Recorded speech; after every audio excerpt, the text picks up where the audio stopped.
May 12, 2021 in the Leesburg High School auditorium at 7:43 p.m. Please stand for the Pledge of Allegiance and a moment of silence.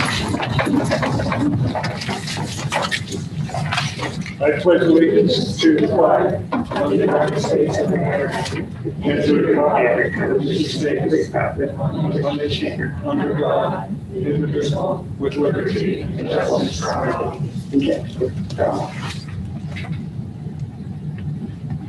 Thank you. Please be seated.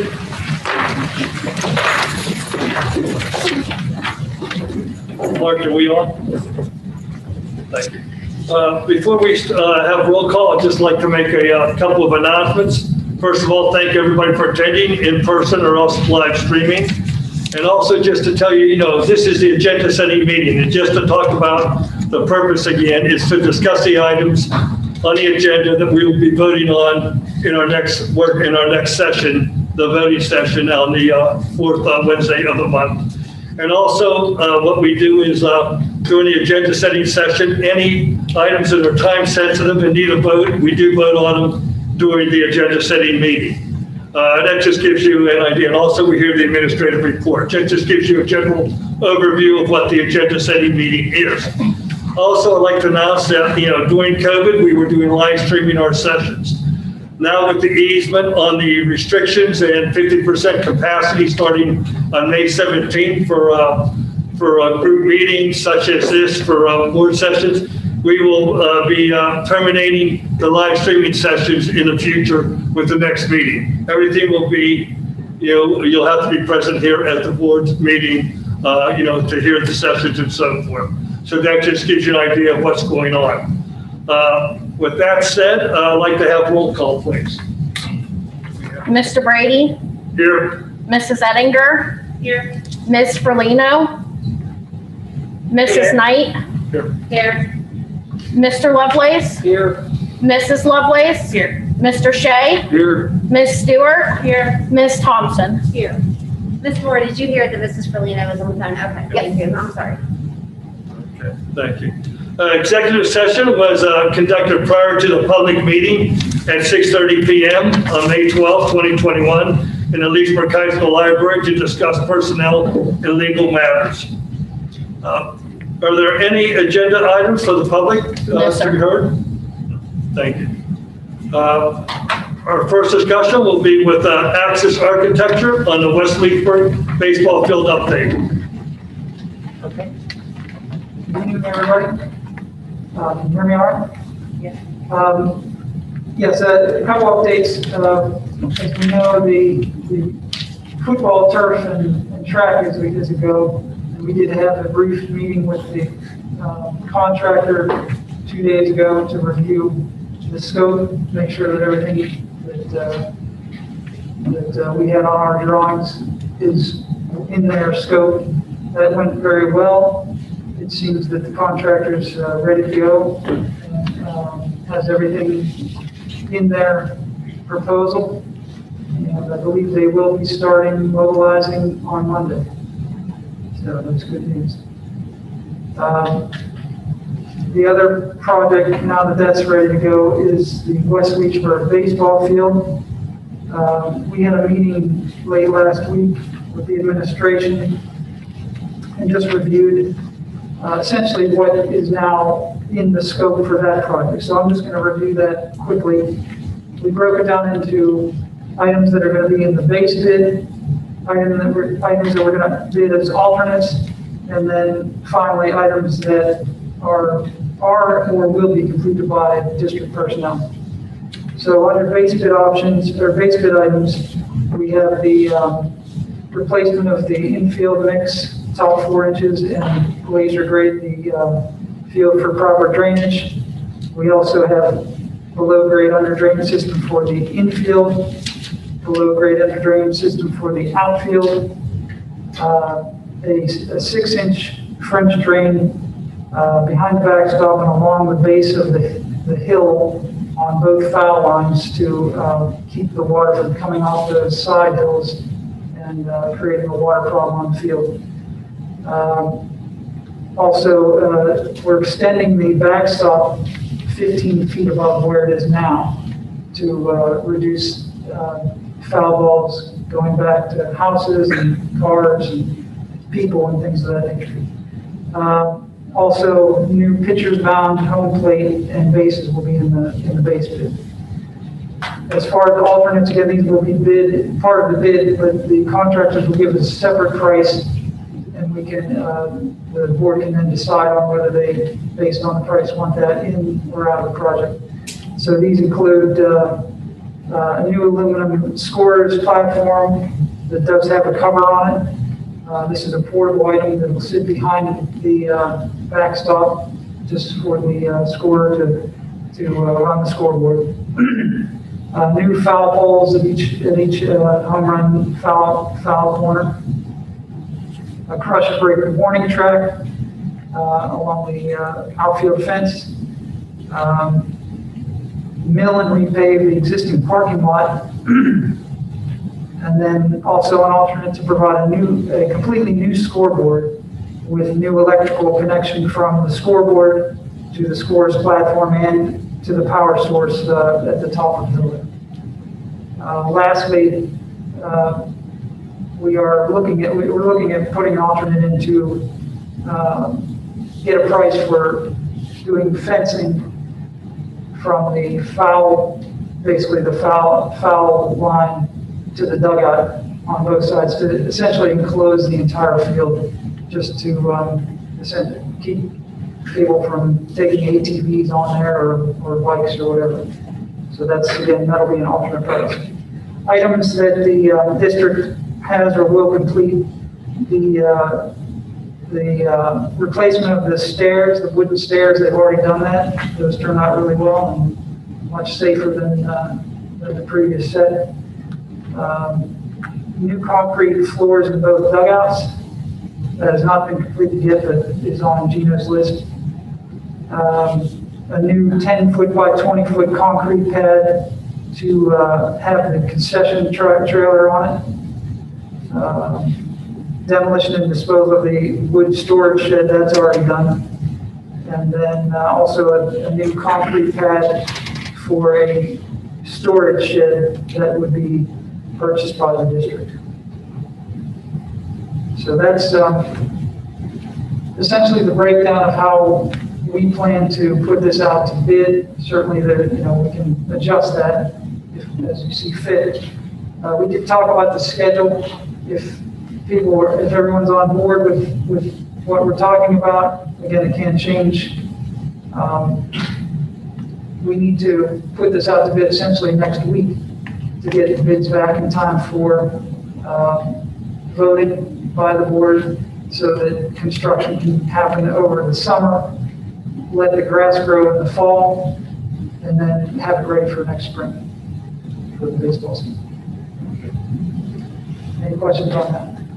Yeah, no, what we'll do is we'll be able to get a list of all this, you send to Dr. Nixon and get it out to us, and then if we have any questions, we could. Yeah. Now, because again, this goes back to the timely issues you had talked about. There is an agenda item on the agenda tonight to go out to bid.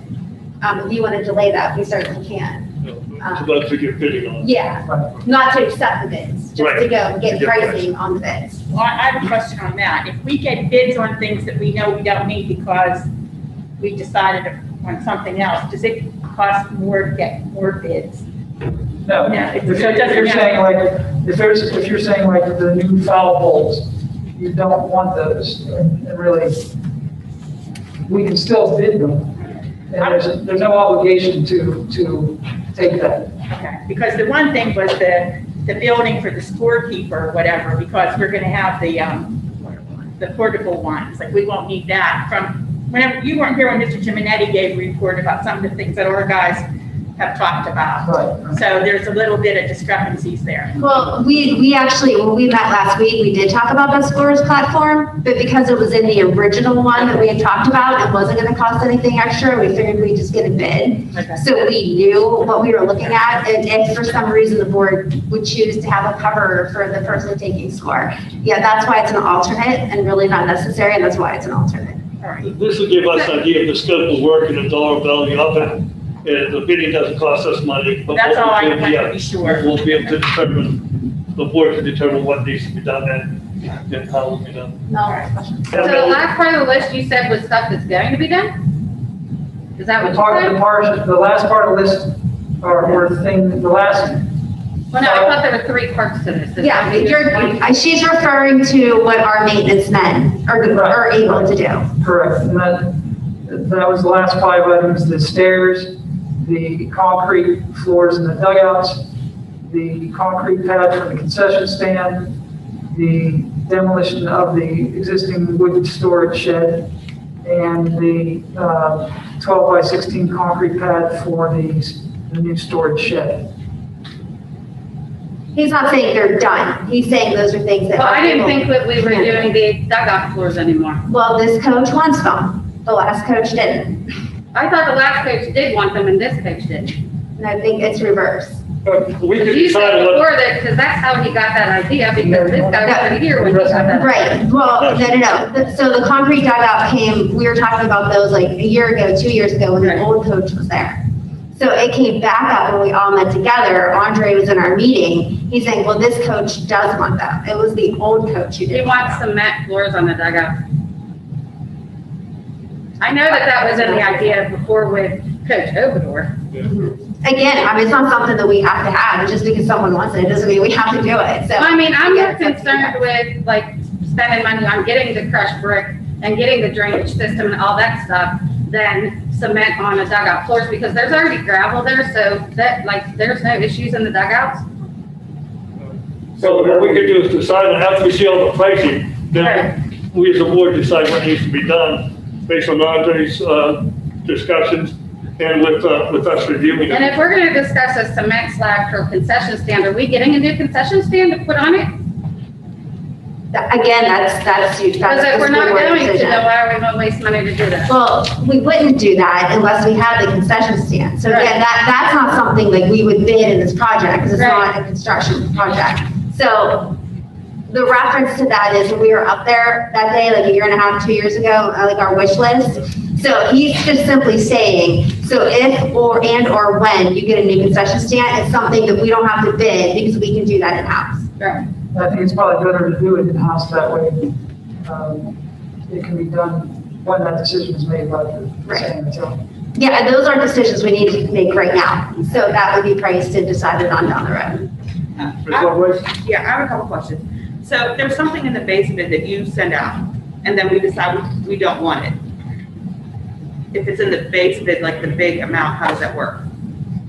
Right, because we don't have, Well, like you're telling me what's in the basement, but I haven't really said like. This would be itemized pricing, correct? Okay, so I'll answer that. I'll take you out of the hot seat, put me in the hot I don't think seat. it's- So before, you can divide this out and make everything an No, no, alternate. I'm just asking a But, general yeah, so question. whatever- You're making this very specific, and I'm not trying to put you on the hot seat, I'm just asking a general question from anyone who bids anything. If you send out a bid in the basement and you decide at some point that you don't want it, can you take it out of it, or is it included regardless? you That can money's in remove there. it, you can remove it as a change order, a credit change order back. But it is better to bid it as an alternate, because then you get the true cost. You know, if you do it as a credit change order, you might not get every penny back for that. So I think when I send this list to Tiffany, look it over very carefully and make sure that the things that I have in the base bid, we really only need one item in the base bid. You have to have at least one thing in the base bid. Everything else can be an alternate. So that would be the safest way to do it then, since there seems to be some, dissension about what's the Right. most needed. Well, even on a base bid, if we decided not to do something in the base bid, we could get what that amount would be to be taken out of that base bid. After the fact. Yeah, but what he's saying is that it's through a change order, and the change order process is always about negotiation. So. So one we should thing just that- down make like something that we know we need, the Right. infield, That's what's in that base bid. okay, and then everything else should just be an alternate. Yeah, we did take some time and discuss the things that we thought in that meeting really needed to be, like the drainage, obviously, more than half of these items address the drainage, and we know that that's a huge item, so. What's the difference between the mix and the crushed brick? The infield mix, Yes. you know what, I have, Dick James here has done a lot of research on this in the last few days. And he's Well, got. I mean, I sent pictures to all the board of how the girls' field is taken care of and how they get to play on days that our boys don't. Right, Because they take such good care of the field, and they do have the crushed brick, and so does all the fields in Gilpin, and they don't miss games. So what's the difference between crushed brick and that mix, is what I'm asking? Is that mix gonna hold up to rain just as well as the crushed brick does? they tell us, that the supplier tells us that it will hold up better than crushed brick. There's a lot of work that, I mean, like, to be I mean, crushed fair, brick there's a lot of was work on used that for building, it's not high school. parks, Wait, what I talk? would use it Yeah. if it was better. Like, but I think that it's. Yeah, Danielle, go I mean, I ahead. have questions about this anyway, but the other thing I want to say is that, like, I think that it's fair to say that a lot of things that happen at one field and not the other field are done by volunteers and parents and coaches. I understand that, but if we're gonna pay for it, I'm not saying that we shouldn't pay for the crushed brick, but I'm also saying that there need to be some volunteers that go there and do some things. You can't be mad at the people here if they don't have time to do it, and you can't, it's not comparing apples to apples, in my opinion. what I'm saying is if that's maintainable, dirt's not. Oh, right, but I wasn't questioning that. And if that's better, then why don't the Pittsburgh Pirates use it on that field? Because the crushed brick is what, I don't believe that the Pirates use crushed brick on. that's what a lot of professional teams use on. So you would rather have the crushed brick is what you're saying? Well, that's what I'm saying, whatever this is, I've never heard of, but I know what I've seen in person of what works. Which one's cheaper? Which one's cheaper? All right. He's got samples if you want to. We're gonna pass those around.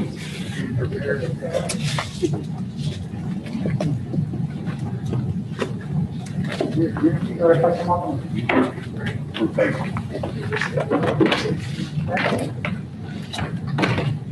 This is the material they use for warning. It's ground up gray. Then, this is the infield mix that it's a combination of clay and sand. And the 70% sand, and this is 4 inches thick. Clay is crushed brick. No, Clay. no. That, my research is what it is. Now, That's what they're made out of. Raw material. Have you looked at the girls' field? Now, this material is where I think you're getting confused. This material is crushed shale. Go ahead, Dr. And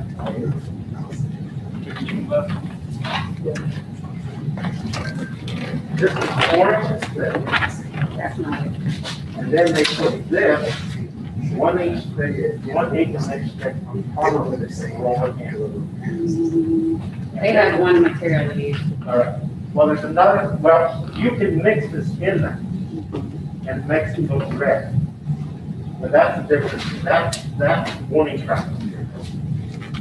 And that's what this is now. I think Andre said that I'm getting him a moment. This, Throw me under the bus. this is what I'm doing. I'm trying to throw Gino under the bus.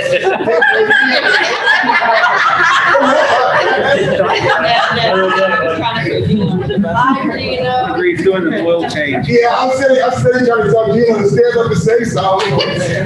Say me. Oh, it keeps getting changed. No, we know the guy from, Wait until he's done talking to Melanie, please. high school baseball, All three. college baseball. Yeah. Warning track, this material. So what's cheaper? What's cheaper? This It's all combined. Well, warning, I mean, I don't think warning truck's necessary, but, well, this is an alder, the warning track is an alder. right, but so is, well, so is the crushed brick period. If you want this as an alder, you know. I want the boys to have a playable field that they don't miss games like. With the drainage, with this, infield built, with the correct slopes on it. Now you can get another version that's redder in color, and it's redder in color because we put this in and mix it up. Now, if there's a specific field you want us to go look at? All three of them are all, yeah, report. There's stuff all over, right? Well, I think, yeah, I was looking at something. Yeah, well, this is supposedly what's on the softball field. Maybe not this manufacturer. Well, I mean, we can ask, like, employees of the school that do it. I have talked to Mrs. Young about that, and she said they do use crushed brick, but she did warn me that it's because they have like mattresses that soak up the water, and they have people out there for hours getting it done. So it's not, because it's not mud out there, but to Danielle's point, like, we need volunteers to help maintain Well, that. I understand that, but they get to play. Yeah, and right, and honestly, that's our goal. My son just played doubleheader, like he plays doubleheaders like 2-3 times, how many times the last 2 weeks? And because they had missed how many games? I don't see anybody else But doing this that should right change that, though. now. Right, that's what I mean. It needs Well, to be this will done. change that with the drain. But this will change. Okay, so there If you is, don't, but you're saying they're doing both of them. If you don't want both of them, that was my point. They're saying they're gonna put that on and then that on separate top. If you don't want both of them, just say it, right? This goes in the warning. No, but I mean, you're gonna do that one back there, right, first, and then that little one goes on top of I've it. been saying one thing This for is 4 2 inches. years, and I don't know why And these are this is an 8 years. inch, so, yeah. okay, there, Mr. J, can you continue to tell the story? Mrs. Knight just posed the question, why are they here with these things? So can you please explain to her, get down to the microphone so everyone can hear, please, and explain why you have that material here and the experts, what they're telling you?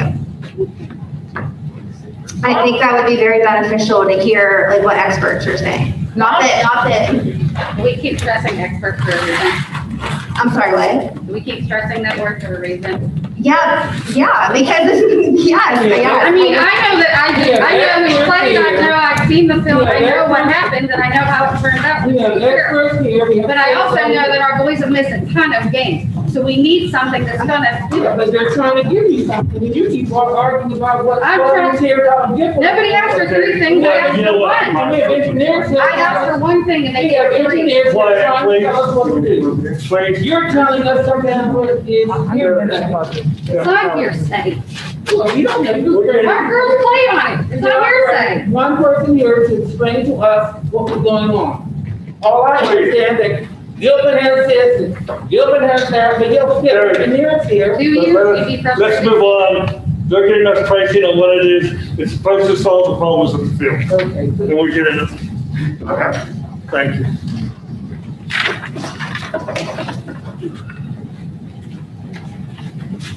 Any other questions? Yeah. I do have a question. You said that the bases that are in the base bid, is that like, and this may be a stupid question, is that like the actual home plate that is in the base build? And is that because, I guess, is there a reason of that opposed to us ordering it ourselves?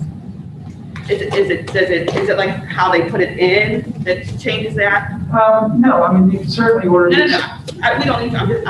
Right, it is the actual home plate, the actual base, and the pictures rubber. You want the contractor to set the home plate and the 3 bases, because he's laser grading the whole field. So that they're all level. They put in a new base that can be easily taken out, and there's a cap that goes on. So when you drive the field and clean the field up, you put the bases back down in. And so all the projects we do are brand new bases and home plate. And in general, so like, once you put that stuff on the field, that's supposed to make it easier to maintain with water. So, do most fields have an infield drainage system opposed to what? Actually, the gentleman that Dick met with said that not every field has has drainage in the infield. That they typically do grade it off to the foul lines and then have the drainage out on the perimeter. We have done fields with drainage on the infield, and we felt that the wetness here is such an issue that we kind of wanted to do belts and suspenders. Thank you. Thank you. Okay, moving on to administrative reports. Mr. Rogers.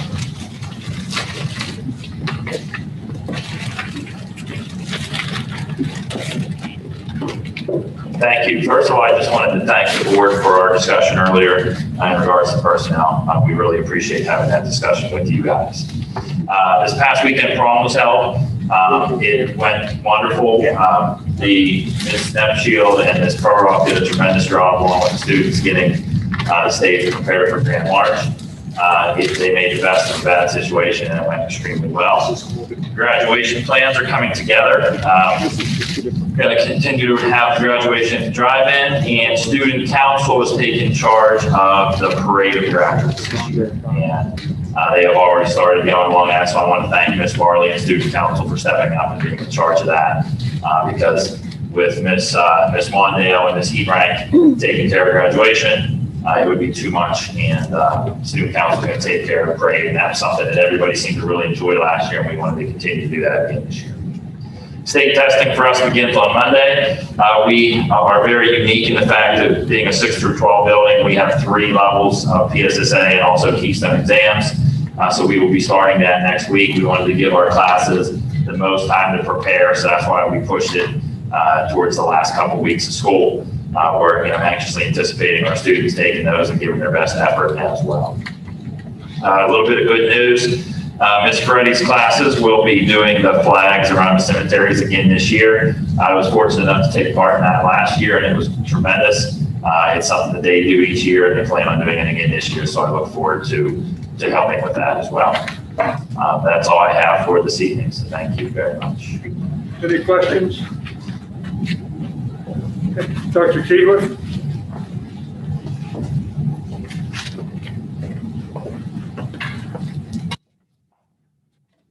Good evening. At the elementary, we started PSSAs this week. We did ELA Monday, Tuesday. I had some cyber students come in today to take the test as well. So I was glad they didn't opt out of them. We did have some students who were cyber opt out of them. We will continue through next week. Math, Monday, Tuesday, 4th grade science on Thursday and Friday. On the agenda for the end of the month, I'll be asking for your approval for a field trip up to Gilpin Park. Our Secret Santa, who has donated money through, has sent a generous donation to make sure the kids have a fun day to end the year. So our plan will be the last Wednesday, instead of having the Cyber Day, we will have the elementary kids bus into school, have breakfast here. They will be bused up to the park. Each grade level will hold an event that will rotate the grade levels through on that.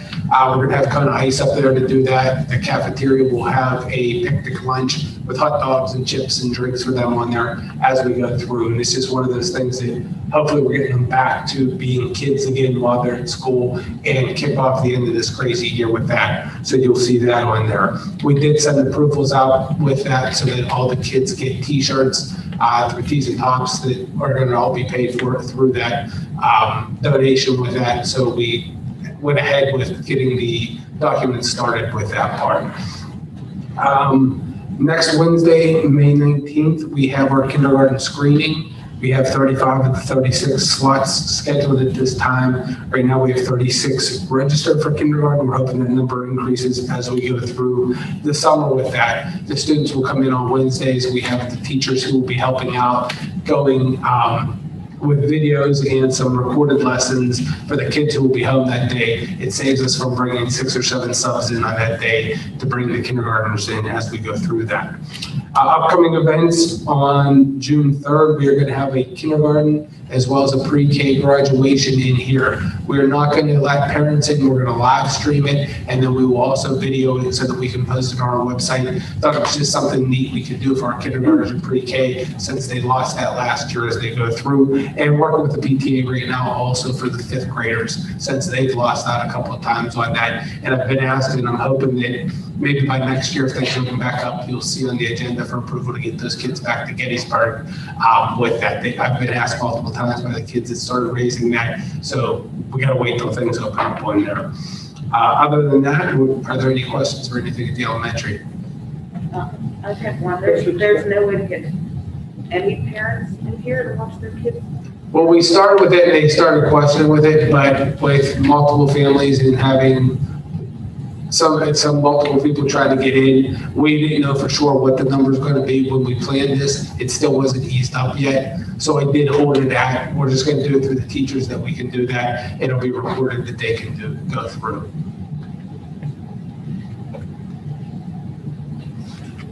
Any other questions? Okay, thank you. Mr. George, Information Technology.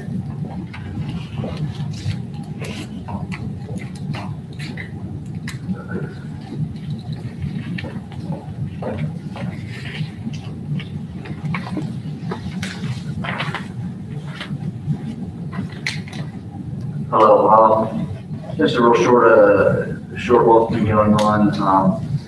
Technology, install new UPSs, which are uninterruptible power supplies in the elementary IDF, which is the elementary switch closet.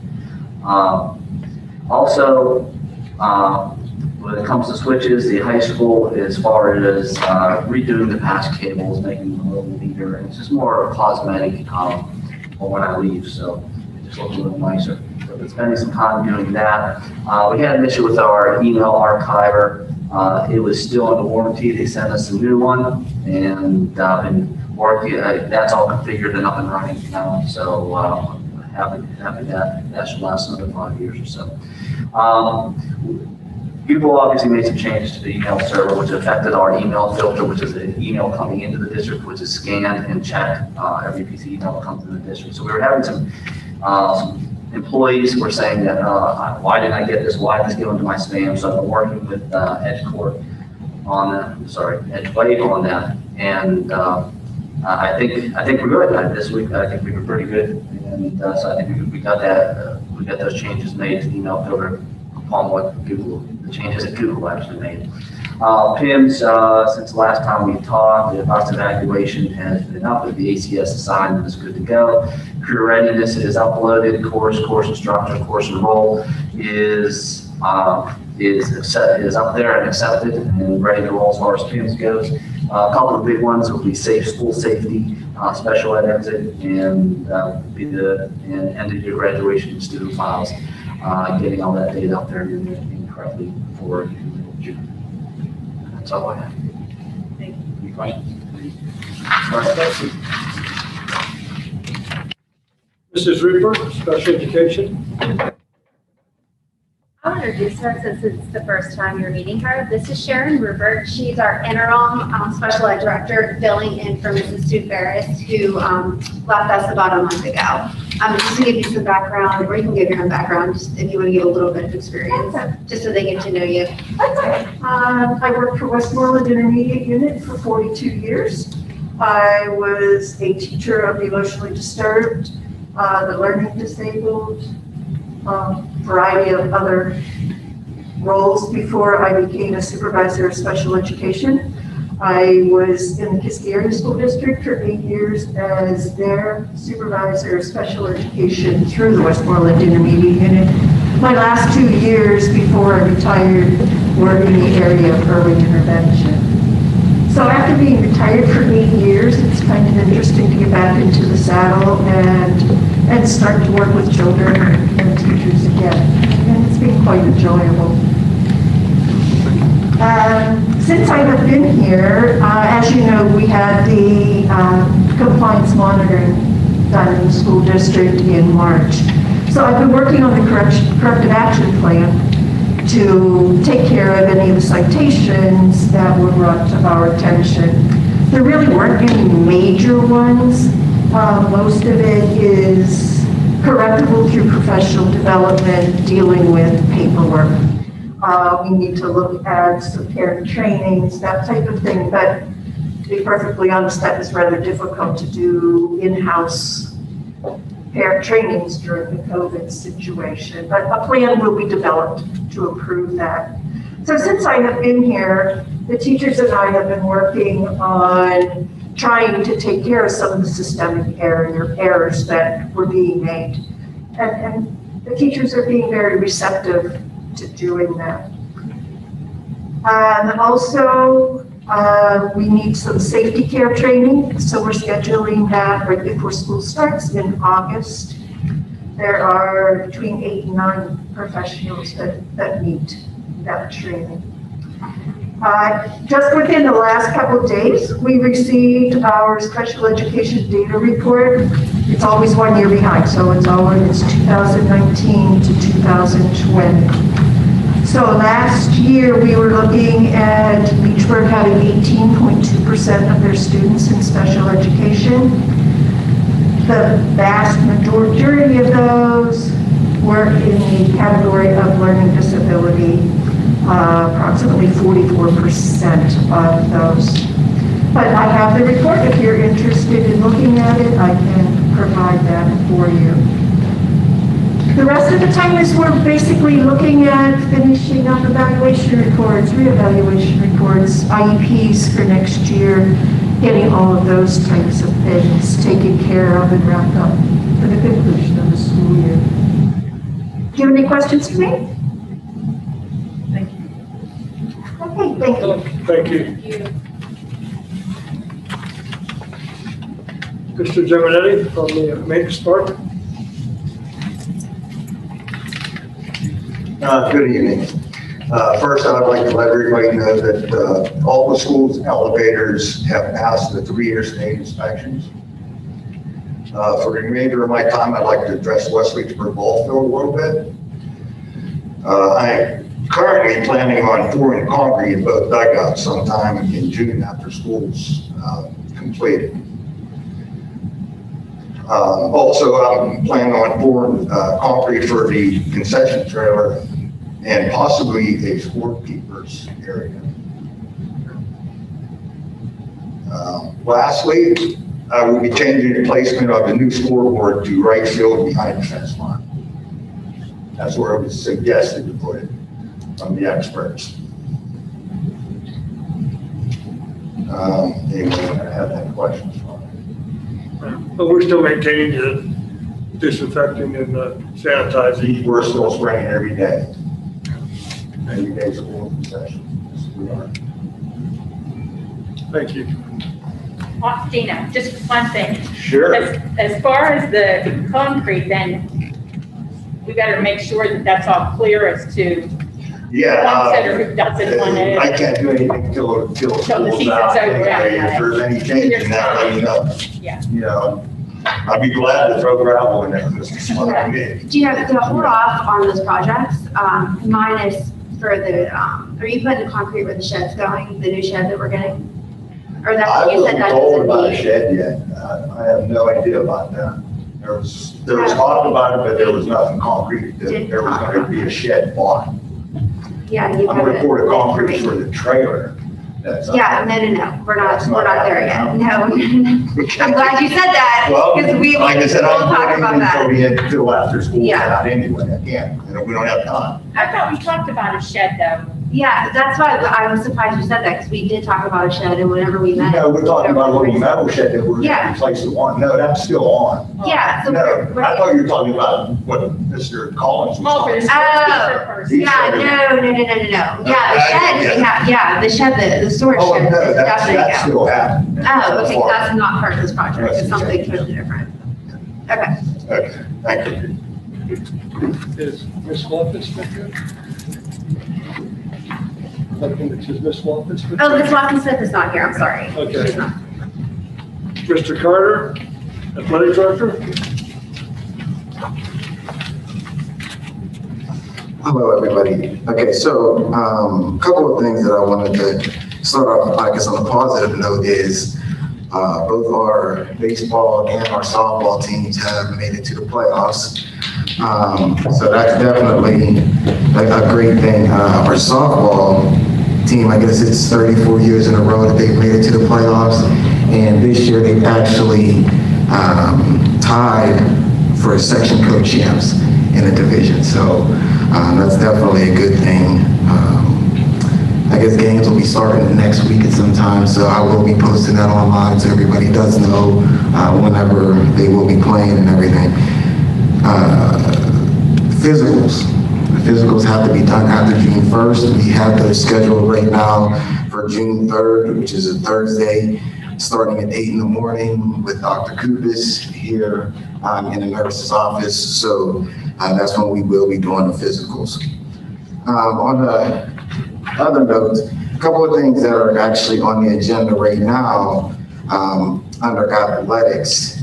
It's about the football head coach wants there to be a split amongst the assistant coaches, as well as the 9th grade position from the boys basketball. Their head coach is requesting a split from that, his assistant 9th grade position.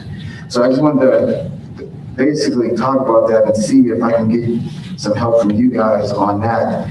I know that in the last board meeting, it was an error that one of the assistant coaches that was a volunteer was put in the volunteer section in error. They should have been up in the paid position.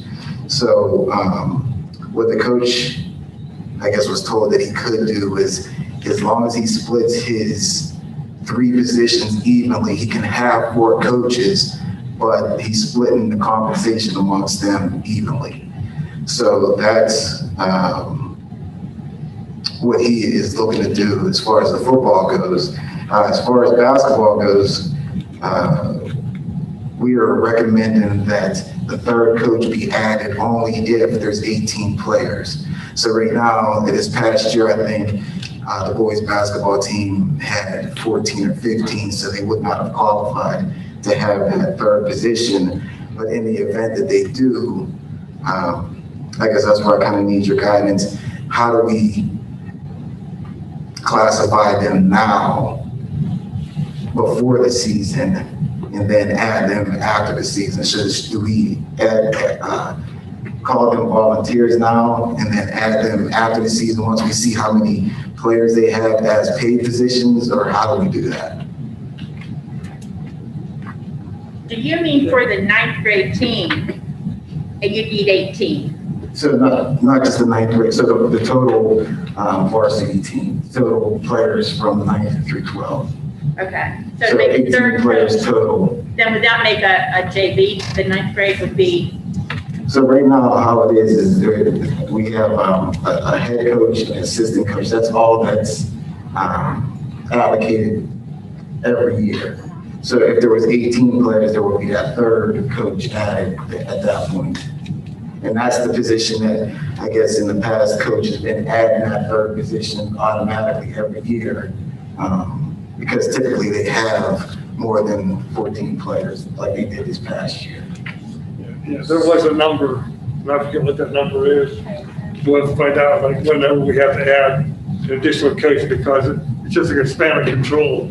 Right. You know, of what we, from a liability standpoint also. Well, and plus, these are. So 18 is what I thought. I mean, I don't know, that was just a number that, What's that? These positions are set forth in Appendix B of the CBA, so, you know, this is part of a larger discussion we have to have in terms of essentially potentially amending the CBA, so.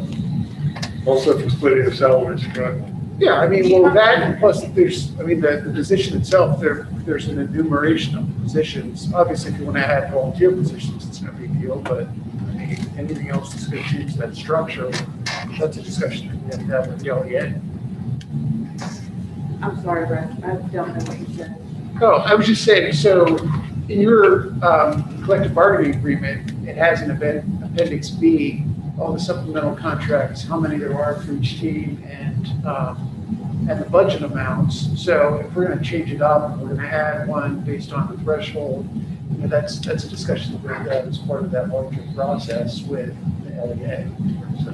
The position that you're talking about, is it already in there?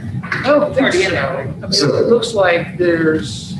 so let's just say, for instance, for football, there's 3 assistant coach positions that they are allocated right now, 53.50, I believe is what it was this past year.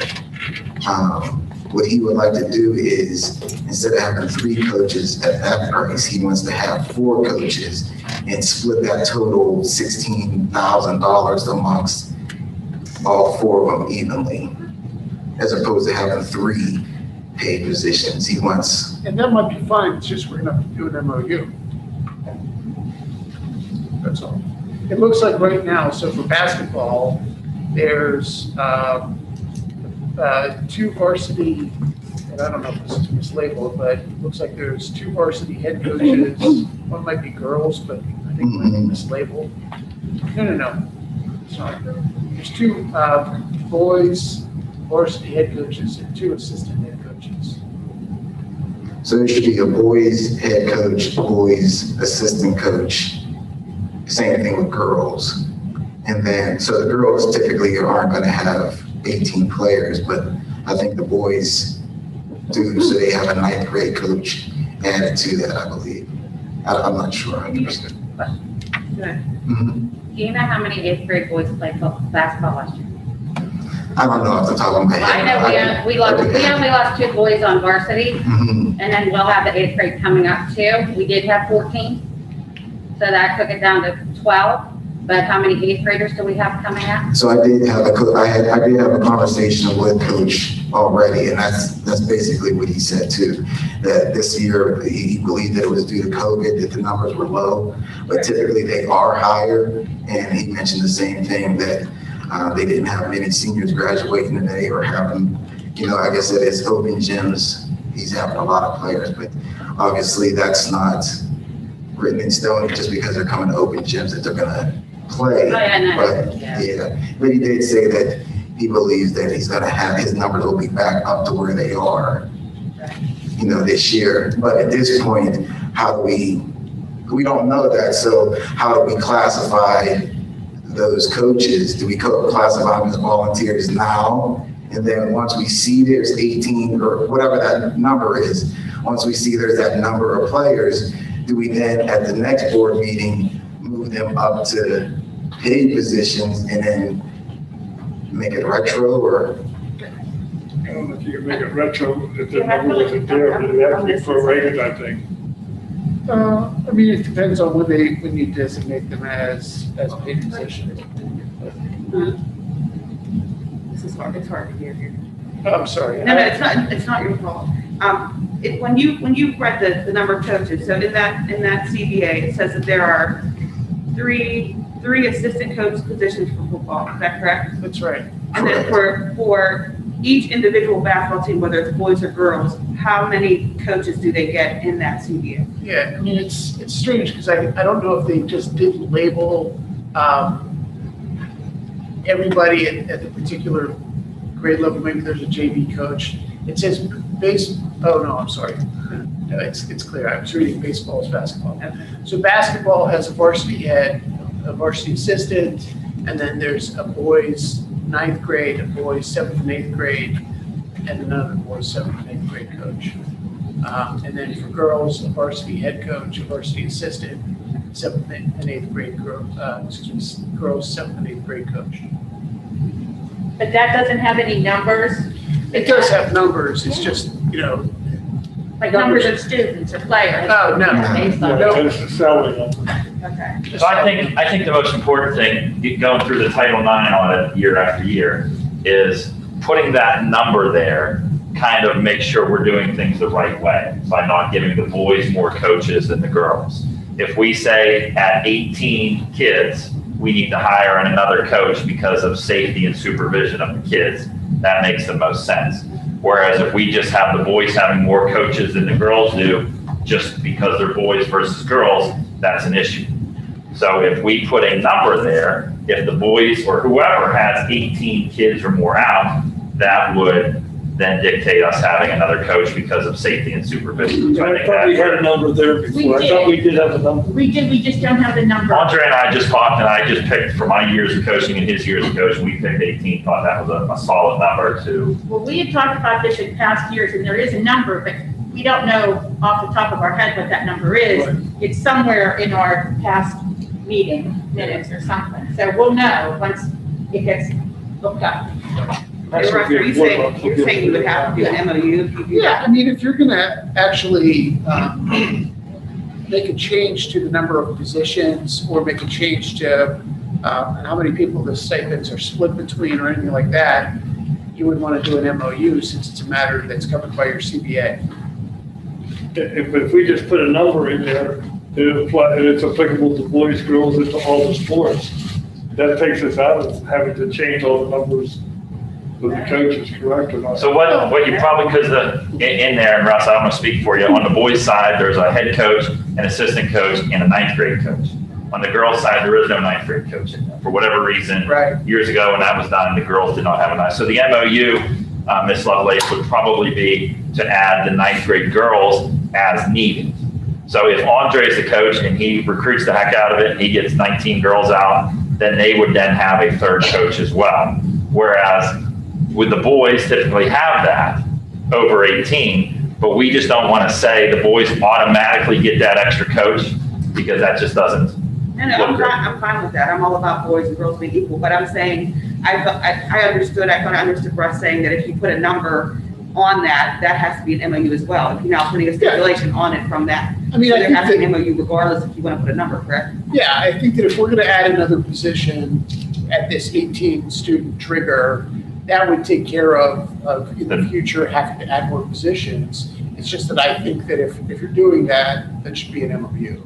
But you're not. That would be you're the not ninth adding grade one. coach though. Yeah, the ninth grade Not- coach. That would not be the adding ninth one. grade coach. Yeah, right, except for what, potentially you'd be adding a girls coach. So for ninth grade. Correct. for the boys, for you to put a number on it, doesn't matter. You don't have to do an MOU, you're saying. So like, that ninth grade position is in that CBA right now. If they now say Right. that in order to get that ninth grade paid position, you have to have 18 or more players, that does not have to be an MOU because it's already in the CBA, that number, the amount that they're getting paid. Yeah, I just think if you're gonna change if you're gonna add or subtract any of the positions that are here based on a numerical threshold, you're gonna want that to be part of an MOU. Okay, thank you. Yep. That covers us from a union thing. Right. So in this case right now, how do I handle it? It's just, I don't know what MOU is, but Yeah. do you guys handle that and then let me know, or? Yeah, I mean, candidly, what we should do is just sit down, I mean, call Ms. Nix or Dr. Nix, and we'll have a discussion about it and figure out how to move forward and then meet with the union. Okay, so, I think it would be a volunteer, I mean, you don't know if they're gonna get paid, so I think it would be a volunteer until you have a number. I mean, because That would it's a be lot easier to say, like, now we're gonna defensive. pay you a coach and now we're not gonna pay you. okay, So probably in October is whenever we would, because then you have a pretty good feel for when basketball season starts, how many kids you're gonna have. so so I understand that for basketball. So as far as football, we're okay with just splitting that amongst those 4 coaches into 3 positions evenly? Well. Or is that MOA Yeah, thing that's as well? same deal, because essentially right now it says, the contract says that you've got 3 assistants. If you want to add a 4th one, we should probably, I mean, you could deal with it in one document. So we can take care of it. Okay, But let's set up the meeting and we'll discuss it and move forward. so at this point, at the last board meeting, that 4th coach was approved by you guys to be a volunteer. So it's Devin Wasley. Yeah, he was approved last time to be a volunteer for the football. The other 3 were already approved for the paid positions. Right. So we should keep it at that until you guys discuss it and you'll let me know. Yeah, I mean, Okay. unless the will is to make it a 4th paid position and divide the stipend that's currently being divided on 3 people, 4 people. I mean, Now, it has to be divided equally, or can it, We said before it had to be divided equally. we said before equally, I thought, yeah. So that's all I'm sorry, I thought we had said that before, said it has to be divided equally when it's split, not 60-40, 30-70. So we just have to make sure that we're allowed to have 4, splitting the amount that 3 would have got. That's all. So yeah, that's. So then you'll get back to me and find that let me out. know about those 2 things. Is that what we are at this point? Yeah. Okay. I think that's it for me, man. Okay, thank you. Thanks.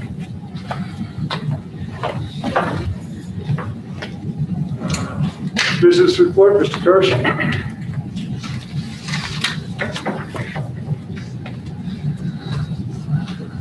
Good evening. I try to talk loud, but my crumb helps. Okay, then I'm going to give you a quick rundown, trying to be quick, of the main priorities, what I've been working on, and some of what's upcoming. It's my third week, so working on the time-sensitive items first. The main one there being the tentative budget. It's on the agenda for adoption tonight. Normally you would do that at your regular meeting in May. You don't have 30 days between your regular May meeting and your regular June meeting. So we put it on for tonight so that you could adopt it, giving you more than 30 days. Still plan for your adoption at your regular meeting in the fourth week of June.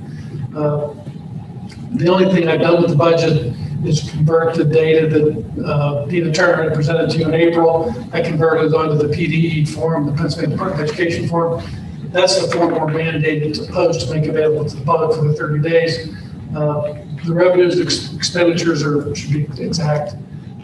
There's some schedules in there that you would have seen at their presentation in May. There's a debt schedule, there's cash amounts at June 30th, 2021, 22, those kind of things. The main document that's the public would care about is the real estate tax millage calculation.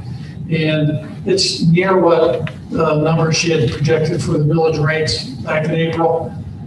Slight difference because we received one update from Armstrong County on the assessed value. It went up slightly from what she had. So after that, I believe the collection percentage might be a little bit different, but I haven't had a chance to really look at the collection percentage that they've used in the past and what was used here. I hope to do that. I definitely will do that before you have your final adoption in June.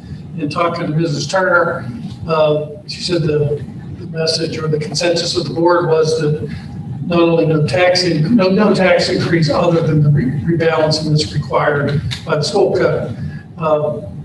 Just in case you're not aware, you do have a reduction in your assessed value for Armstrong County from last year, so your real estate tax revenue will be lower. You would have had the opportunity, if you so choose, to keep the total revenue the same with the rebalancing process. And I clarified that with her, that was not the intent. The intent was no tax increase, that the assessed value drop will show up as a reduction in your real estate tax revenue compared to the current school year that's ending. The flip side also happens if usually most years assessed value goes up, so you need to get on the tax increase and generate a little bit of additional revenue. Just in this case for 21, 22, you have a slight little bit of a drop. Bear with me, we've not incorporated any budget changes in the discussions since your April meeting. We'll be working on those and getting those into the final document. So, and it's mandatory that you adopt it tonight unless you want to have a special meeting later in June. But the document is going to change. But that's the document that's presented to the public. As you take action on items tonight, 2 weeks from now, first meeting in June, we'll incorporate those changes into the final document. Spent a lot of time on getting access through logins and passwords. Sounds like an easy thing. I can assure you it's not. It's not just a Leechburg issue, but I've worked in a number of districts and I've done some interim work in a number. Every time you start out, it's getting access to all the PD, the Department of Education, the retirement system, financial software, e-grants, banking, all those things. It just takes time. There's you're not supposed to write these things down without how you're all supposed to do it. But there's 2 pages of logins and passwords from the medical insurance, all the ones I mentioned. I have most of those in place. There's still a couple that are more difficult or they take a little bit longer to get back. So we're working through that. Mr. George did give me the remote setting up for remote access. So I'm able to do that, which is very helpful. I've reviewed all of your employment agreements with your staff because those questions come in regularly. So I'm trying to make myself familiar with those ahead of time. Also working through some of your main contracted service agreements. Quest Stack, obviously, because it's on for approval tonight, looking through those. The normal stuff, approving requisitions, putting account codes on some of the accounts payable that are maybe not as typical. All the employee insurance coverages for May have been taken care of. Open enrollment for Leechburg occurs in May, so all those wonderful documents have been sent out to the staff. There's also the important documents if they want to waiver the health care or if they want to have contributions to their health savings account, those ones as well. I'll say that I've done virtually nothing with payroll. Jamie seems to have a real good handle on that, and she's taking care of it. She informed me that payroll was processed, and I did the transfer for the bank. I'd say that Beth Ann has been very helpful. She always asks me if I need anything. Occasionally ask her if she needs anything from me. I won't have time to do that. But as well as Dr. Nix, she's been here 5 years now, so she knows the district well. I run things past her. Deanna Turner has been very helpful. We either email or texting or phone calls. There's just some things that if we communicate can get done a lot faster than we try to dig it and try to find where it is. Work with your next year bank on changing access to all the accounts.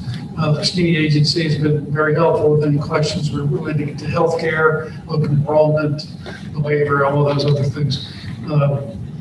It is on the agenda for you to appoint a board treasurer. Deanna Turner was your board secretary and your board treasurer. I know you've filled the board board secretary position, you need a board treasurer. They're not supposed to be the same person. What I would suggest to you is I'm willing to be the board treasurer, so that then when the permanent business manager is hired, I would recommend they be just step in and take over as board treasurer. My opinion, in my early career, I was the board secretary and business manager. I believe the board treasurer and business manager works a little better. The business manager typically does the treasurer's report, the signatory and all the accounts, and it fits well. Since you can't be both, usually someone else is the board secretary doing the minutes, the statements of financial interest, those agendas, those type of activities. Sometimes it depends who you hire, but I've done both. I just think the treasurer fits better with the business manager. I'm a contracted employee through PASBO, the City Business Managers Association, but your treasurer doesn't have to be an employee of the district. It can be your local, in some cases it's a local bank, not so much anymore. It used to be in the past. Some things that are coming up, working with the retirees on their, what's going to happen with their benefits and all those things for when they retire. As already mentioned, making the change to the budget into June. It's a month and a half away, but the end of quarter activities that are normal, plus end of quarter activities related to all the federal program stuff. All that's coming in. And then the government software prints your tax bills after the village is set, so that's a pretty simple process. And then probably start in June on some of the preparations for the financial report. Fiscal year ends June 30th, looking at anything that the auditor had done last year and what we can do to prepare for that. The audit is a much longer timeline than the new financial report. It's due October 31st. And just to make it, wherever there's any difficulties, we'll try and tackle those early. So that's a pretty quick, pretty extensive list, but that's what I have. If anyone have any questions. So the final budget's voted on in a June meeting, in a second June meeting. Correct? Second June meeting, correct. So we'll have one to look at, preliminary for our next meeting. Right, I'll try to have you some budget information at your meeting in 2 weeks. Good chance we'll have some information at the meeting at the second week of June, and then actually, I'm not able to be here your meeting in 2 weeks, because I'm going to be out away on my calendar, but if we have information, I'll provide it in written form, and then we can have more discussion at the June workshop meeting before final adoption. Right. So tonight's budget is to get us to abide by the legalities of the timeframes, and so we would normally put it on for your second meeting in May if it wasn't for that Thursday. And it's based on the preliminary one that Dina had done, Crestona had done previously, presented to us. No changes other than like slightly different on the mill, that will probably change slightly again, so I wouldn't focus too much on the millage rate, because it doesn't get set until that second meeting, the second meeting before the week of June. And then just a question on the board treasurer response. You said it doesn't have to be an employee of the. No, it does not. Really, the board treasurer is a signatory on the checks, which are computer generated. Treasurer's report typically, that's really about it. Board secretary role is a much larger role than the treasurer. So the treasurer's report could be done by the business manager also. It typically is. It probably is anyway, right? Right.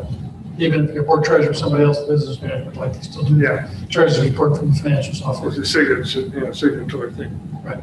Okay. Any questions from anyone? Thank you. Thank you.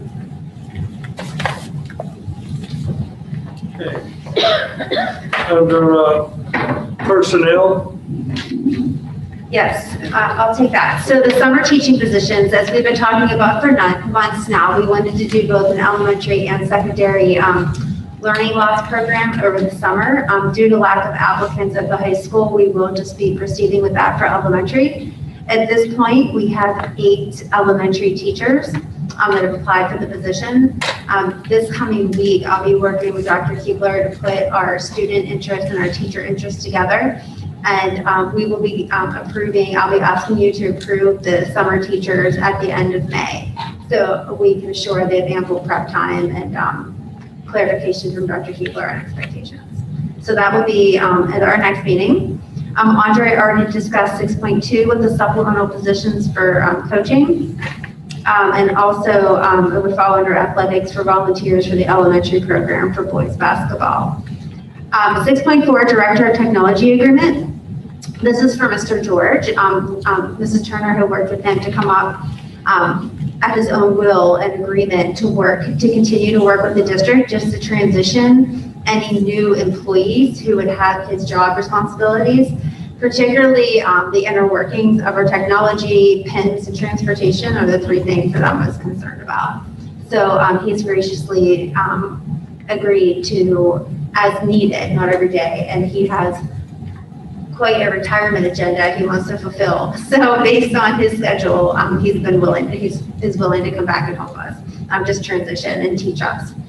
And then also finally, the school board secretary, Beth, I'm not real comfortable talking about that. If you could talk about why the 4-year term. Yeah, so that's essentially set forth in the school code that you essentially appoint someone for a 4-year term as school board secretary. If somebody resigns during the term of their service as school board secretary, then you replace them with a successor for the remainder of the unexpired term. So essentially, if you had appointed 4 years ago Patty Camp to a 4-year term, which is now expiring. So that's just something that's set forth in the school code. It's not any sort of guarantee of employment or anything like that. It's just essentially that while the treasurer is a shorter appointment, the school board secretary is set up as a 4-year appointment.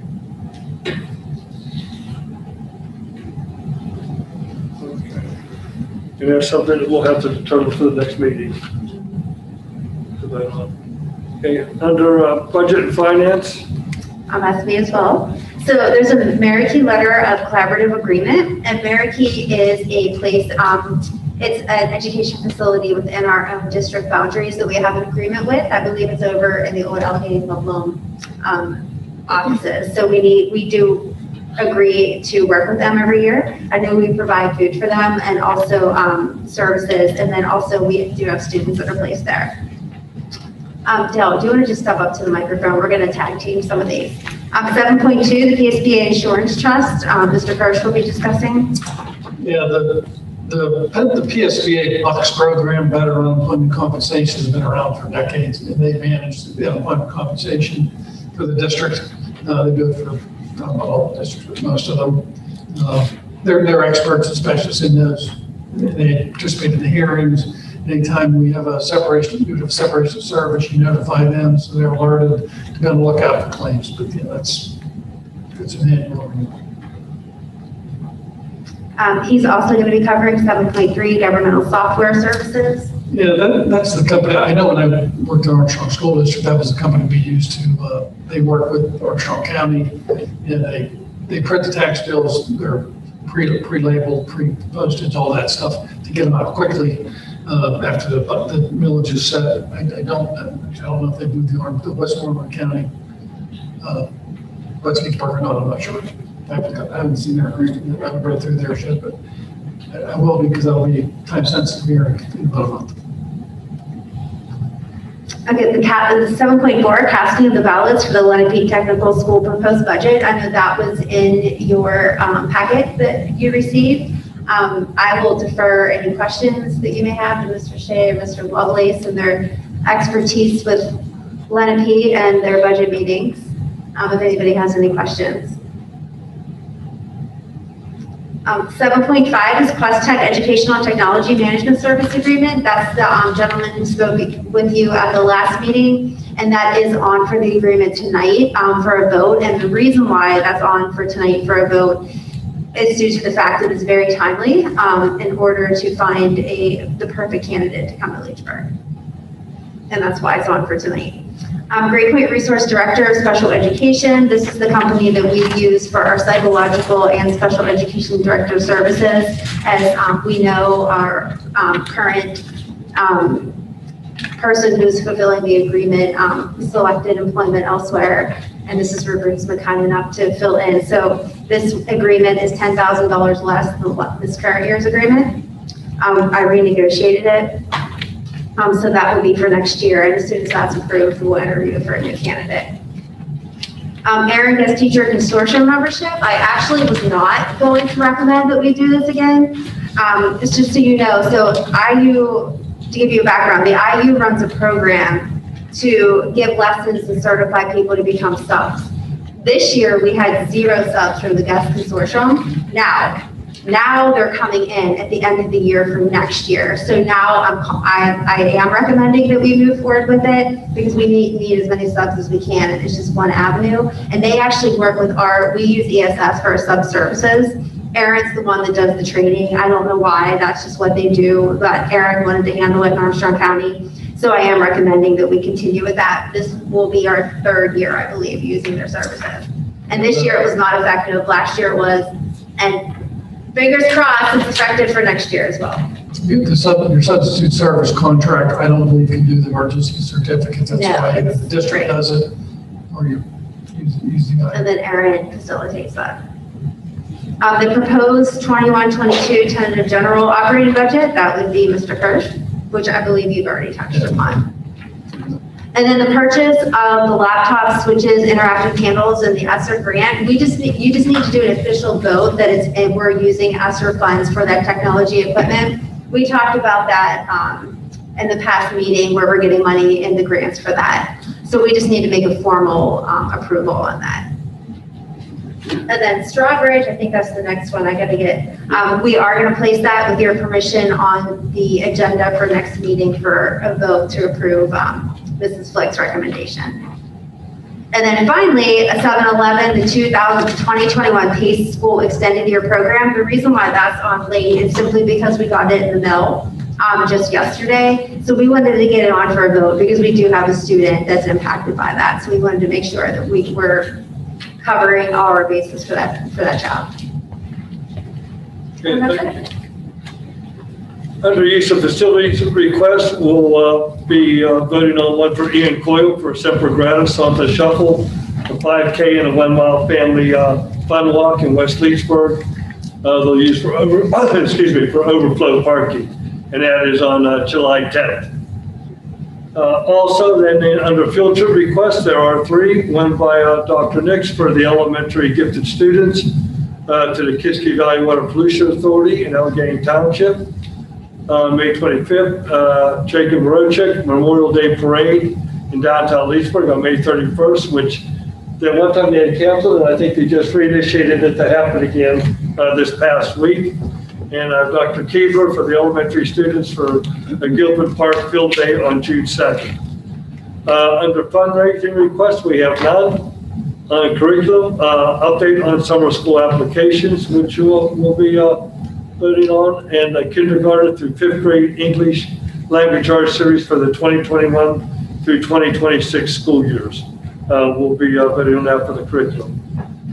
Buildings and grounds, there's nothing to report there.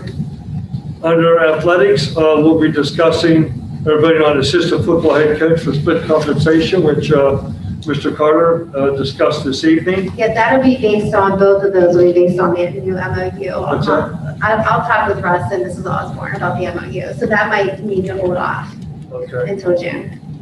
And the 9th grade boys basketball coaches split compensation. Yeah, same thing. Same thing. Same thing, yeah. Discuss that. Under legislative issues, we'll be voting on 916 for volunteers amendment, exhibit 4.1 and 800.1 electronic signatures records of first reading, which is in exhibit 14.2. Next, we have the superintendent's report by Dr. Nix. Yeah, and I kind of have a lot, I'm sorry about that. So first, I want to have a discussion on the football field. I need you to make some tough decisions here. We need to know, the company needs to know if you want a yellow field post or a white field goal post. I need to know what color you want the wraps on the field goal post, which I'm assuming we want blue. And then also what wording we would like written on those pads. There's no expense for the wording. It's included in the cost of the pads. So I do believe, and I don't have a lot of knowledge on this, perhaps Mr. Rogers and Mr. Carter do, but most goal posts are yellow. Yeah, if I was gonna choose, I would choose yellow. Yeah. And then the reason why I suggested the royal blue on the post is just because white in the elements is tricky to take care of. But of course, that's up to you if you want a different color other than our Lynchburg royal blue. And then finally, what wording you would like on it. I know it's a lot of pressure. Just to go on tonight? It doesn't have to go for a vote. It's just, I just need to know what you want to do. So he said, I did talk to him and he said, you could put Leechburg on it, you could put Blue Devils, you could just put Devils. What does that go on? So there's the field post and there's padding on it for protection from injury. So that needs to be a color and then the wording needs to be a color. Okay.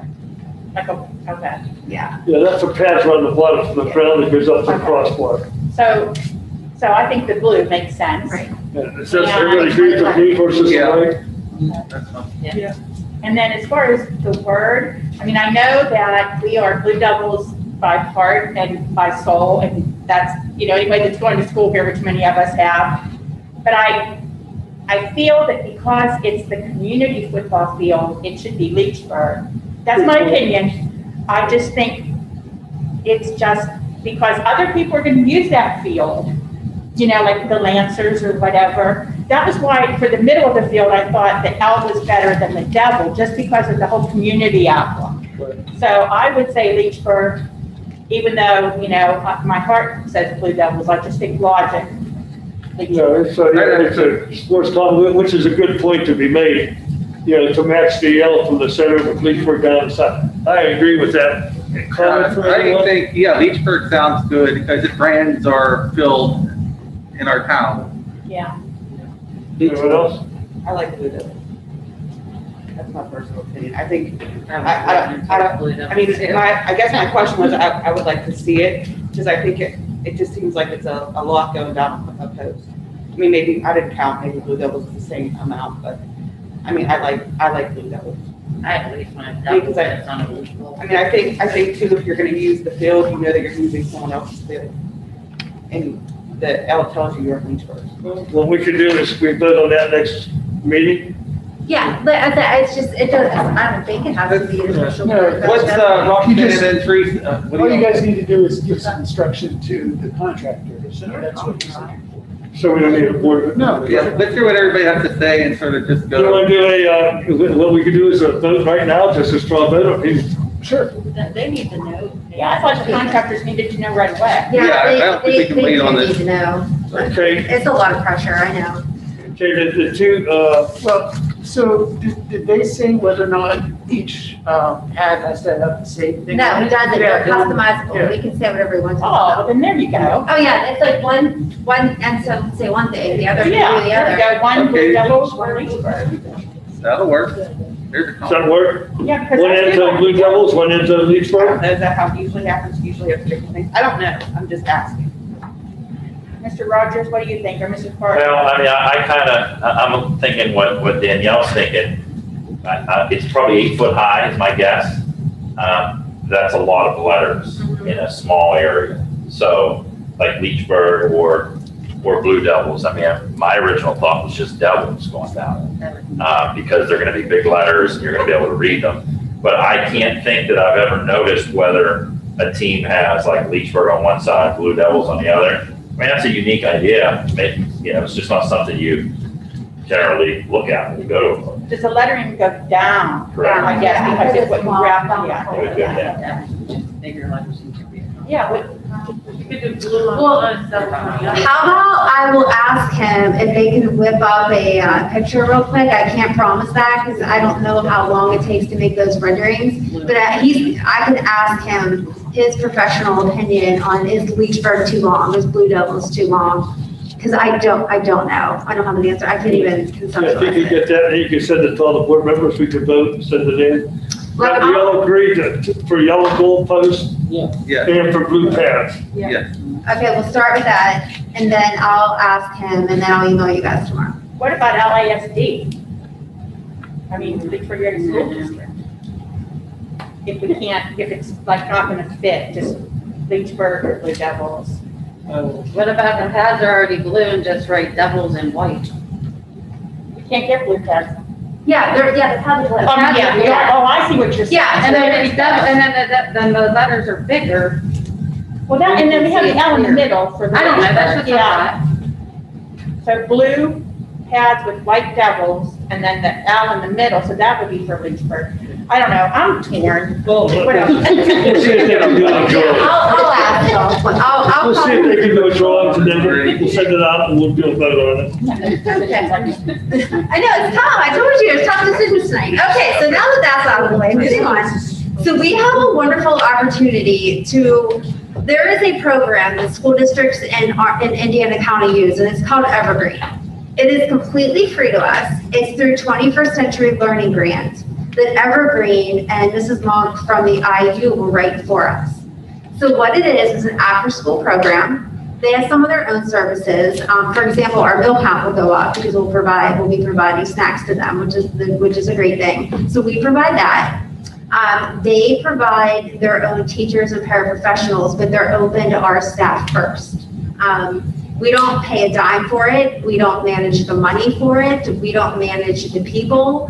The only way we get involved, of course, is learning about our students. And if there's some sort of issue with the child, we work with our staff, or particularly with the classroom teacher, with the guidance counselor or principal. So I would like to pursue this. Dr. Keebler and I talked about this 2 years ago, writing the grant ourselves.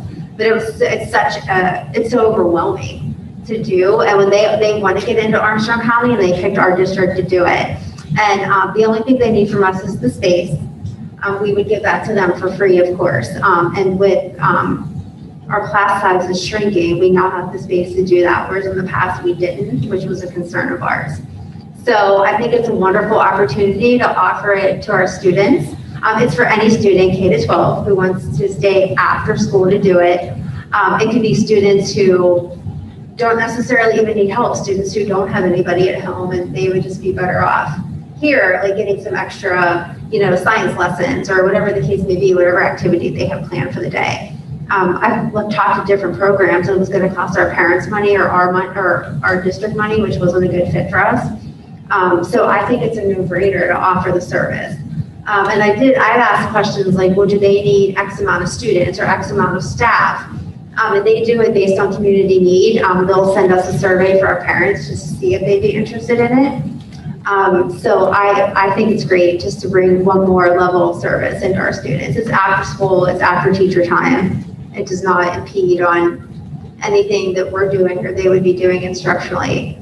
So I think it's a great thing, especially now when we're trying to fill these gaps of learning loss. I think it's a wonderful opportunity, like I've just said 100 times. Is there a minimum amount of attendees that have? No. And they said, and I did, because there are a lot of small school districts in Indiana, and I don't want to pretend like I'm promising them, 400 kids, because that's not going to be the case, and definitely not every day. So they said no. So their experience or what happened is, or what has happened to them is they start out with 10, 15 kids, and then they keep coming, more and more come, because they see the activities they're doing. And it's geared towards the grade level, and it's geared towards our curriculum and where the gaps are for our students. So they might send a teacher if they wanted to. They could say, John Smith needs to complete lesson 3, 4, and 5 for me. They haven't turned it in 2 weeks. Can you work on it with them? And that would be a yes. And that's something that they would do with them after school to get their grades up. Is there anywhere that we could read some more about this, like on the Aaron website? Do they have? That's a good question. I don't know. I can ask. I'd just like Yeah, to sure. know a little bit more about it. Yeah. It sounds good. Yeah. It sounds like it's a hard program to run. That's why we didn't want to take it on ourselves. It was so much to manage. So, yeah, I'll see what I can do there. Can I ask a question too, just to make sure I understood you correctly? Whenever you said they have staff, Mhm. that it's open hours, so our teachers will get, their staff will only be used if our teachers, we don't have enough for the amount of children? You mean their employees? They would employ our staff. So is that what you're asking? Yeah, I'm saying our Yes. teachers get the first opportunity. Oh, yeah, our teachers and paraprofessionals get the first opportunity to work in the program. Mhm. They prefer people in our community versus going out, which is also an added perk, because then we know what we're getting to, and they know our students, which is why we're doing this. So, yeah, I'll see if they have like whatever, I'll get it to you. Okay, next. Also, I had the opportunity, community outreach is something that I've always wanted to do, and so fortunately, opportunities are coming to us right now. For example, Cook reached out to us about bringing their services, their technology skills, and their manufacturing skills into the district and bringing our students there. So of course, with COVID restrictions, it just wasn't possible this year, but now we're moving on, and hopefully for next year, we'll be able to do that. And they've already been working with Mr. Stitt and Mrs. Prorock on these beautiful birdhouses that they're putting around their campus, which is great. So it's fascinating what they do, what they make there. So it's very precise what they do, and also it fits in very well with our engineering program as well. So they're going to give us more information. I got to tour their facility to bring their people in, just to give an extra level of skill to our students, which I think is great, and internships for students who want to go into the workforce and into industry post high school to get jobs there. So again, I think that's a perfect marriage for us, and good opportunities for our students. I sent Allegheny County or Armstrong County Hospital asked me to send a survey out for the COVID vaccines for students that are 16 and above. We only had 6 students or 6 families respond that they were interested. So I did send that to the county saying we had 6 people, and that's just not enough for them to run a clinic here. Rightfully, I can understand why. So tomorrow, I wanted to hear back from them for sure. So I'm going to email those parents just to tell them to, hopefully find a different location to do that. Now, opening it up to age 12 to 15, they haven't offered us to do anything, and so we'll see what happens with that. So we already gave the updates on the field. We've already talked about the live stream. Oh, okay, so we do need to have a discussion on this. What are we doing for next year? My recommendation is we come back to school 5 days a week next year. I can't think of a reason why we wouldn't. So at some point, we need to discuss that and decide. So I need to send a survey out to parents and talk to parents, and I want to do particular one-on-one outreach to those students who are still in our virtual academy to see what their plans are for bringing them back or staying at home. So then I want our teachers at the end of the year to have a pretty good idea of what's going on for next year. So Russ, is that something like it's a vote or just a discussion, or how does that work? So at this point, the attestation obligation is going away. Right. So I would say that in terms of being able to put the public on notice of what your plans are, you should have a board discussion and vote about it. But the default at this point, I think, going forward from PDE's perspective, is going to be 5 days of in-person instruction. So I did have a meeting at the IU today, or with the IU, that's all the school districts from Armstrong and Indiana County, and at this point, no one's considering not coming back 5 days a week. Could PDE mandate 5 days a week? Well, I was just curious, Right. No, I mean, PDE mandates 180 days of instruction and a number of hours. School districts, in some places have gone to a 4-day model. And so, I mean, you have flexibility in terms of how you design it. But I mean, in looking at, I would say that if you were going to do something other than in person, and you're not talking about flexible instructional days, then you would need specific. You need to figure out whether or not it fits within PD's, applicable models.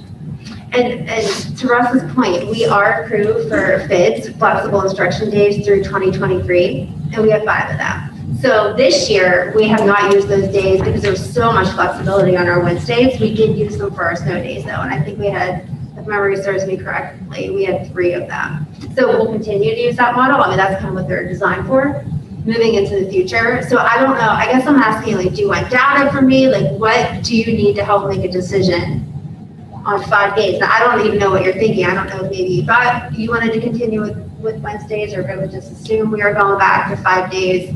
Whatever you need from me, I'm willing to gather and research and do whatever. I have a question then. So the virtual is going to change though, so it'll be less for the classroom teachers. Less, you know what I mean? Like they're not going to have to. Right, so there will be no videotaping of it anymore. It is live. The students are required to be on live. If they're not on live, they are marked absent for the day. There will be no expectations of like anything that they would do for a normal student. Like if teachers respond to students at night and do things on their own, that's what they do, that's fine. There's nothing that says they have to stay. No. And that hasn't been an expectation this year either, but our teachers have gone way above and beyond. Right. So yeah, it's just live instruction. In addition to that, there's other guidelines in it. I think we talked about this, and you might not have been at the meeting, but these are all excellent questions. So it's going to be a 9-week commitment too. Because this year what we've noticed is students fluttering in and out based on like whatever they have going on. I know other schools are seeing it midterm and final time. All of a sudden there's this influx of students that want to be at home for various reasons. To help each other would be my guess. So it's a strict 9-week commitment as well. So therefore, like a teacher will be able to plan like, hey, I have 20 kids in this class tomorrow, but 5 of them may choose to go virtual. Those days are over. If virtual education is what's right for that child and that family, then we're going to accommodate that. But it's not this open door. It's not a floodgate anymore. Yeah, I wasn't here for that, but I'm glad to know that. Yeah. The other thing I wonder too, and this goes to Mr. Giminetti, we still need to keep up with not everyday spraying, but like a little bit more of the deep cleaning like that's been done now, because I mean, it's not going to totally be gone. I want everybody back in here. That's so I'm not questioning 5 days. I'm just hoping that some of the precautions and great work that has been done can somehow still fit into a schedule of 5 days a week. I think it can. Yeah. We haven't, I don't have that plan right now, but I don't see why that we couldn't continue to do that. Because again, that is another staff. I mean, they have gone way above and beyond, backbreaking work to make sure it's been done correctly. That's all. I mean, those are just 2 things that I would be concerned about as a parent, as someone working here, everything, so. But no, I'll be happy to have everybody back. But just to be clear, we will continue, we have to offer some sort of level of virtual education. I mean, the days of us not doing that are over. I mean, to compete with the rest of society, there's no choice. And for virtual students, I guess, will they have to go a set term or go through the 12 weeks or? To be virtual? Yeah, well, it'll be a 9-week commitment. So it'll be 9 weeks. So if they decide to go virtual, it's 9 weeks. It's 9 weeks. And then they can switch back into the At the classroom beginning, after that. like for example, we'll send an email out like the week 6 or 7 saying, you respond to this, are you planning on having your child continue, or are you planning on having them come back? And our virtual numbers have decreased as the year has gone on, particularly like Dr. Keebler was talking today. Our high school numbers are still there, but not nearly as bad. They've decreased. I mean, they're still fairly high, but they have decreased. How would you tell somebody no if they said that they were going for 9 weeks virtual and then they showed up here? I mean, how would we, I don't know. I just thought of that right now. I mean, I guess I'm more worried about students leaving to do it versus coming back. Right. Yeah, so I guess that's part of, we didn't talk about that, but that would be part of the discussion. I can add that. I think that some of those when a kid wakes up in the morning and decides they don't want to go to school, that will be an option. Right. Whereas now, they stay up late, get home late from wherever. Yes. I'm not going to school today. That'll eliminate that. Yeah, I'm less worried about kids coming back versus kids randomly, like he just said. Right. And we do have that. I know, that's what I'm Yeah, I just, know, dawned on no. me. I mean, I agree, it has to be a set time, but I just wondered how you could, There'll be a contract signed by both the Yeah, so student there's and the contract, parents, okay. and also they'll be mandated to meet. well, there you go then. I mean, that covers it, I think. Okay. Yeah, this is not gonna be willy-nilly. Absolutely not. Okay. So is that, so Russ, then, do we then put that on for a vote for next week? Or next meeting, I should say, or how? Yeah, I mean, I This is gonna guess. new to all of us. Sure, I mean, you could caption it as essentially amendments and revisions to your return to school Like plan. the health and safety applicable plan. to- Right, applicable to the Okay. 21-22 school year. Now, in the meantime, though, if anybody has any questions or worries or concerns, please let me know. Yeah, I was just gonna say, there may be no benefit to being too far out in front because you have no idea what PDE is gonna do in the next couple of months. Right. So you may have to revise it anyway. You may decide you wanna hold off till June, I mean, certainly you wanna get the message out there to the community so that they understand what your plans are, but in terms of formally adopting the plan, I'm sure we're gonna be hearing from the state. Yeah, I think maybe put it off to June to give us some chance to think about it with what we have to do. And it just as Candy said, like, from the contract, what are we gonna have? If somebody does come back, what do we do? Is it a contract? Do we do maybe one virtual day a month? I don't know, Well, remember though, the virtual days, I think are gonna have to be fixed, and we only have 5. 6, 5. Okay. Yeah, and that's great. Yeah, so. Now, you can do something in there, like 2-hour early dismissals or delays or something. I mean, there's lots of schools that have those in their calendar. Yeah, well, let's think about it. I think in June with PDE, because PDE is not gonna come out with anything by the end of May. PD will come out 3 days before school starts. Yeah, that's right. So that's what will happen. Okay, so we'll hold off then on June, but think about it. My recommendation, if there's anything else that you need, I'm happy to do that. Okay, and that might be the end of that's the end of my updates. Thank you. Okay, getting back, under gifts, grants, and donations, there is nothing for us to discuss. There will be nothing voted on next meeting. Board-related issues, we'll vote on the 2021-2022 PSBA membership, which was in Exhibit 16.1. The PARS membership, Exhibit 16.2. And those are the ones that are like renewals for what we do. And then also think about, we'll have to appoint a board treasurer during the next meeting. And is Mr. Kirsch? That's actually on the agenda for tonight, to vote on the board treasurer, but Russ, is that like because we don't have a board treasurer right now? Well, I mean, so if you don't have one right now, and you appoint Mr. Kirsch as your board treasurer, I mean, you could also essentially amend this motion to say for the 21-22 school year and for the remainder of the 2021 school year, if you'd be willing to accept it. Do they need to do that tonight, or can they table that for next time? They could do it. It would be better if you do it tonight because we need to get signature cards updated. You don't have a treasurer right now, so you can appoint a treasurer tonight. You can change it 2 weeks from now, but you need to get one in place. I would recommend you change in 2 weeks, but if you get the signature cards already done, but you're right now without a board treasurer. Now, I'm not sure you're allowed to do that. But I mean, if it's just signing of the checks. There's no stipend for it, it's just part of it.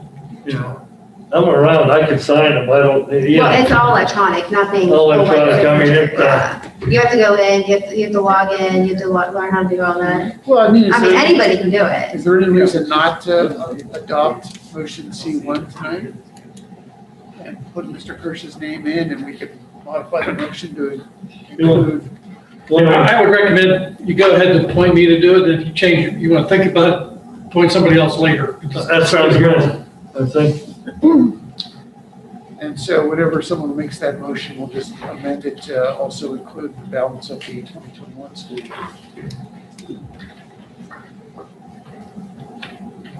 Okay. Good. Under new business, under personnel, we have nothing. Under finance, we need a motion to approve the agreement between the Leesburg Area School District and Questec Inc. from June 1st, 2021 through June 30th, 2024 to provide education technology management as submitted, Exhibit B1. Do I have a motion? Motion. Second. Comments? All those in favor? Aye. Against? Abstentions? None, motion passes. Thank you. A motion is needed to approve the proposed tentative general operating budget for the 2021-2022 school year as submitted in Exhibit B.2. Do I have a motion? So moved. Second. Comments? All those in favor? Aye. Against? Abstentions? None, motion passes. A motion is needed to approve the purchase of laptops, switches, and interactive panels from the ESSER ESSER grant account. Do I have a motion? So moved. Second. Comments? All those in favor? Aye. Against? Abstentions? No, motion passes. Thank you. Board-related issue, a motion is needed to approve Mr. Kirsch as the Leesburg Area School District Board Treasurer for the balance of the 2021 school year and for the 2021-2022 school year ending June 30th, 2022. Do I have a motion? Motion. Second. Comments? Thank you, Mr. Kirsch. All those in favor? Aye. Against? None, abstentions? Motion passes, thank you. A motion is needed to authorize the district's architect to advertise and issue bid specifications, seeking bids for the renovation of the district's baseball field in West Leesburg. Do I have a motion? So moved. Second. Comments? All those in favor? Aye. Against? Abstentions? Motion passes, thank you. And are there any public comments on non-agenda items? No, sir. Thanks, Beth. Can I have the announcement of the date and time and place of the following meetings, a regular board meeting? Esther, you want me to just read it to take care of it? Okay, announcements of date and time and place of the following meetings for the regular board meeting on Wednesday, May 26, 2021 at 7:30 PM, Leesburg High School Auditorium with executive session to be held beforehand at 6:30 PM. With that, no others. Is there a motion to adjourn the meeting at 9:25 PM on May 12th, 2021? Do I have a motion? Motion. Second. Comments? All those in favor? Aye. Against? Abstentions? Motion passes.